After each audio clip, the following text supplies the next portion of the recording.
The Psalms are commonly known as the songbook of God's people, and that book will be the focus of a new unit that we will begin this morning. Through this study, my hope is that we will see that the Psalms are much more than a random collection of songs. And to illustrate this, try to think in your own mind what you would come up with if someone asked you to list the top 10 songs that define America. What would those songs be? If you were to undergo this task and really make an honest attempt of it, you would probably have to go outside of your comfort zone for a few of them and maybe explore some styles of music that aren't necessarily your cup of tea, because the ultimate goal is to define America through music, not so much to list your top 10 favorite songs. Now, I'm not going to go through the whole exercise this morning, but I do want to give you a brief overview of what I'm talking about, where if you were undergoing this exercise, you probably would start with popular music and maybe start in the 1950s, just as a random starting point. And maybe you look at rockabilly music, and you'd look at Elvis Presley and Johnny Cash and Carl Perkins and those kind of guys. And maybe you'd pick out songs like Blue Suede Shoes, and there's a number of others you could. Then you move on to the 1960s, and there were the bands of the British Invasion, and we had the Beatles and the Rolling Stones, and you might pick some of those songs. Then in the 1970s, you had the Bee Gees and disco acts, and you'd have songs like Disco Inferno and I Will Survive. And by the way, I know by mentioning some of these songs, you probably won't be able to get these tunes out of your head the rest of the day, but that's, I guess, the way that it is with music. But then you probably go on to the 1980s, and you can't forget the king of pop, Michael Jackson. He was very huge in the 80s. Maybe you'd even pick out some soundtrack songs from that decade. Again, what we're trying to do is pick songs that shape this country, not necessarily our favorite songs. But speaking of country, we can't forget country music, which really exploded in the late 80s, early 90s. We had Randy Travis and Garth Brooks and a whole lot of others. Into the 2000s, other types of music became more popular, like electronic dance music, and even what has become the largest or the biggest selling genre of music today, rap and hip-hop even. If you went through this exercise, no one would comment to you that, oh, this is a nice collection of random songs you came up with. Well, they're not random. They were selected for a certain purpose. And that's just like the Psalms themselves. They are in here for a very specific purpose. And the fact is that music oftentimes defines a nation. And it was no different back in the Bible. The book of Ecclesiastes wisely proclaims there is nothing new under the sun, and we see at the core that there is really nothing new in music. You have the same emotions, the same concepts that are simply presented in different ways regardless of the style of music. The Psalms are similar in that the purpose of the songs that are the Psalms, they document for us Israel's cries out to God and God's response to those cries. So these Psalms really define a nation. But before we get into the first Psalm we're going to look at this morning, I'd like to lay out a plan for you just so you sort of know where we're going through the next several weeks. Our goal is to see that the book of Psalms isn't just a hodgepodge of songs thrown together, but it is organized in a very specific way that leads the reader on a journey. Furthermore, within this framework, the Psalms are classified based on various themes. In the same way we classify songs as love songs, dance songs, sad songs, and so forth. You can more or less do that with each of the Psalms. So each week we'll look at a different theme of a psalm, and then we'll see how that relates within the much bigger picture as well. So the first psalm that we will look at is classified as a royal psalm, and this is Psalm number 2. And as I read it, it should be very clear to you why it is classified as a royal psalm. So we will read the psalm in its entirety. It's 12 verses long, and the words are on the screen as always. Why do the nations rage and the people plot a vain thing? The kings of the earth set themselves, and the rulers take counsel together against the Lord and against his anointed, saying, let us break their bonds in pieces and cast away their cords from us. He who sits in the heavens shall laugh. The Lord shall hold them in derision. Then he shall speak to them in his wrath and distress them in his deep displeasure. Yet I have set my king on my holy hill of Zion. I will declare the decree. The Lord has said to me, you are my son. Today I have begotten you. Ask of me, and I will give you the nations for your inheritance, and the ends of the earth for your possession. You shall break them with a rod of iron. You shall dash them to pieces like a potter's vessel. Now therefore be wise, O kings, be instructed, you judges of the earth. Serve the Lord with fear, and rejoice with trembling. Kiss the Son, lest he be angry, and you perish in the way, when his wrath is kindled but a little. Blessed are those who put their trust in him. May the Lord's blessing be added to the reading and hearing of his holy word. Now, some of the more serious and introspective songs of our day tackle very difficult issues, and this psalm discusses a major problem as well, which provides a good introduction to the book of Psalms. The problem is that there is opposition to God in the world. We see this in the opening line of the psalm, which says, why do the nations rage and the people plot a vain thing? Sometimes in the Bible we see rhetorical questions, which are questions that really have an obvious answer.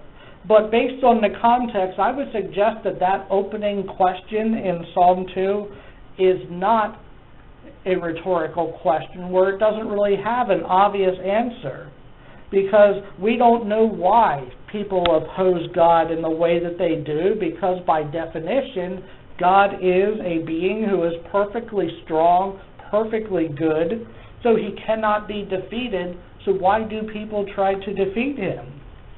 This question, I think, is asked in genuine confusion by the author, because opposition to God doesn't make any sense at all.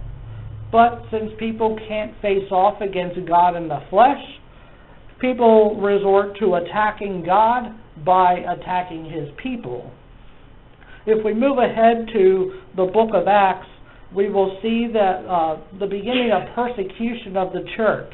And in chapter 4 of Acts, the people of the church make reference to Psalm 2 as they apply it to the persecution that they are experiencing.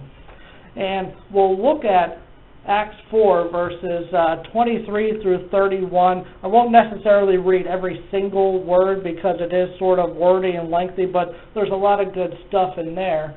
And it says, and being let go, they went to their own companions and reported all that the chief priests had said to them.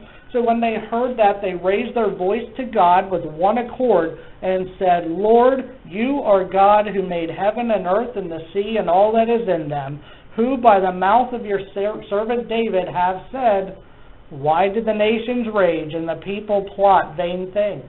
The kings of the earth took their stand, and the rulers were gathered together against the Lord and against his Christ. For truly against your holy servant Jesus, whom you anointed, both Herod and Pontius Pilate, with the Gentiles and the people of Israel, were gathered together to do whatever your hand and your purpose determined before to be done. Now, Lord, look on their threats and grant to your servants that with all boldness they may speak your word, by stretching out your hand to heal, and that signs and wonders may be done through the name of your holy servant Jesus.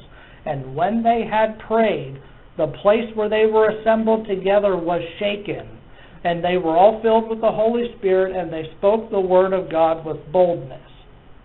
We see how Psalm 2 is tied to such a powerful display of God's greatness. So, even in our own day, when we hear stories about Christians being persecuted all throughout the world, Psalm 2 should come to mind. Like all other psalms, this psalm is not just a single writer's ramblings of the moment. This is written in a very specific way to tell a story in and of itself, all the while nestled inside a much bigger framework of the whole book that tells a story from beginning to end. The first 3 verses of that psalm identify the problem, and then we move on to the second part, which is the next 3 verses, 4 through 6, and on my slides the words are color-coded differently for a purpose that we will get into later. But that second part, which is verses 4 through 6, provide a positive contrast to the initial problem that is mentioned in the first verses. And that positive contrast is the fact that God is currently ruling in heaven despite this problem that we see in the world. In other words, even though it's a major problem, we need not despair because a good God exists, and so we can take solace in the fact that the whole world is not evil because we know at least God himself is good. Moving on in the psalm, in that second part, which is verse 4, it says, "He who sits in the heavens shall laugh." Now, a couple very brief points about this verse here. First, God's posture in heaven is that he is sitting. So we might wonder, why does it really matter if God's sitting or standing? But it is very important because the writer doesn't have to go into detail about evil man on earth plotting against him. We know that when man plots a scheme, he has to do a lot of different things. He has to gather people together, make plans, call meetings, make deadlines, do all these kind of things to have a plan to carry out. God, on the other hand, simply gets to sit and rest up in heaven, seeing all this going on. And it shows you that evil is very hard work. So, God is certainly not equally as frantic as evil man is. Which leads to the second brief point, is that God actually finds humor in man's efforts to defeat him because he knows that their efforts are futile. It's sort of like a sad kind of humor, it's sad but it's funny at the same time. That's what the author is trying to get across to us here. And we know that the whole Bible itself doesn't show us all of history. I mean, the New Testament had to end at a certain point. So after the close of events in the New Testament, life certainly went on. And we don't read in the Bible times of great persecution in the church afterwards. But we also do know there were times of great persecution, but also there were times where it was much easier on the church as well. In the late 3rd century A.D., around about, it seems like the position of the Roman emperor was more or less a revolving door. There were man after man was assuming this position after short periods of time, and some of those times were of great persecution for the church. One emperor in particular was named Diocletian, who ruled for less than 2 years, but his rule was one of these times of great persecution. While some emperors, more or less, tried to tolerate the Christians, Diocletian made it his goal to rid the world, or at least his empire, to the extent that he could, of Christianity. He ordered all Christians who were caught to be tortured and killed, the details of which I will spare you. Whatever you come up with in your mind of these tortures, I can assure you would not be as gruesome as it really was. it was very bad for an extended period of time. But interestingly, before his short reign was over, this emperor had 2 statues erected. The first of which, the purpose was to signify that the name of the Christians was eradicated from the Roman Empire. And his second statue signified the abolition of the superstition of Christ. Sort of ironic, I think, that these references to getting rid of Christians was literally inscribed in stone on a statue that would last a very long time. So it sort of makes it easier to remember the Christians, in my book, the way I look at it, and it sort of makes you laugh. And that's the kind of laughing that God laughs at this stuff too, because in their hatred for him, they just make no sense whatsoever. And that is because evil at its core is foolish.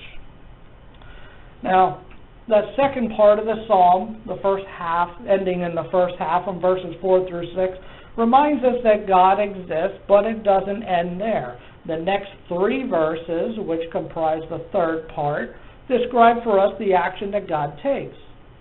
That's why the brown points correspond to each other. We have the positive contrast, and then what that positive contrast, how he acts, and what he does about it. And the fact is that God is actively working out a solution to the world's problem. Verse 7 says, I will declare a decree. The Lord has said to me, you are my son. Today I have begotten you. This is God's action by sending his son to earth for us. This is where Jesus Christ comes into play. And here is proof that we don't have to go very far into an Old Testament book of Psalms in order to see Jesus already make an appearance. What the author is telling us is that Jesus ought to always be our focus. Our focus should not be on the things going on down here.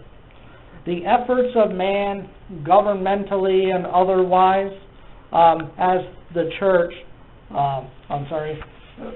governmentally and otherwise, as they conspire to defeat God, should not be our main focus, because we know that the enemy isn't going to win in the end.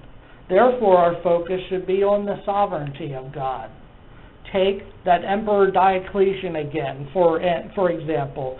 God was working out his sovereign plan all throughout the reign of Diocletian as he was trying to remove Christianity from his empire.